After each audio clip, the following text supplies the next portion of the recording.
మరో breaking news చూస్తున్నాం. హైదరాబాద్ కొత్త సిపిగా బాధ్యతలు స్వీకరించిన వీసీ సజ్జనర్ పోలీసింగ్ లో తన మార్కును చూపిస్తూ ఉన్నారు.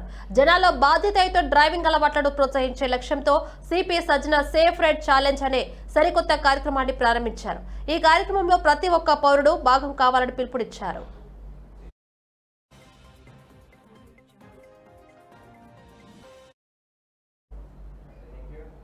తెలంగాణ ఆర్టీసీ ఎండీగా 4 ఏళ్లు సేవలందించిన వీసీ సజ్జనర్ ఇటీవల హైదరాబాద్ పోలీస్ కమిషనర్ గా బాధ్యతలు చేపట్టారు. వచ్చి రాగానే పోలీసింగ్ విధానంలో ఆయన తన మార్కును చూపిస్తున్నారు. ప్రజల్లో ట్రాఫిక్ రూల్స్ పై అవగాహన కల్పించే కార్యక్రమాలు చేపడుతున్నారు. ఇందులో భాగంగానే వాహనదారుల్లో బాధ్యతాయుత డ్రైవింగ్ అలవాట్లను ప్రోత్సహించే లక్ష్యంతో సేఫ్ రైడ్ ఛాలెంజ్ అనే సరికొత్త కార్యక్రమాన్ని ప్రారంభించారు. ఈ కార్యక్రమంలో భాగంగా వాహనదారులు ప్రయాణం స్టార్ట్ చేసే ముందు హెల్మెట్ ధరించడం, సీట్ బెల్ట్ కట్టుకోవడం వంటి భద్రతా చర్యలను పాటిస్తూ ఒక చిన్న వీడియో లేదా ఫోటో తీసి తన 3 స్నేహితులను లేదా కుటుంబ సభ్యులను ట్యాగ్ చేసి సోషల్ మీడియాలో పోస్ట్ చేయాలని చెప్పుకొచ్చారు.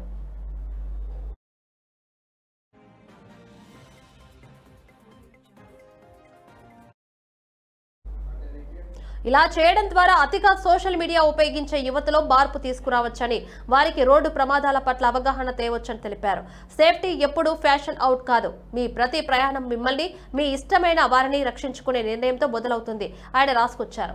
ఈ కార్యక్రమంలో వాహనాలు నడిపే ప్రతి ఒక్క పౌరుడు పాల్గొనాలని, మనమందరం కలిసి సేఫ్టీని 2025లో కూలెస్ట్ ట్రెండ్ గా మార్చుదామని ఆయన పిలుపునిచ్చారు.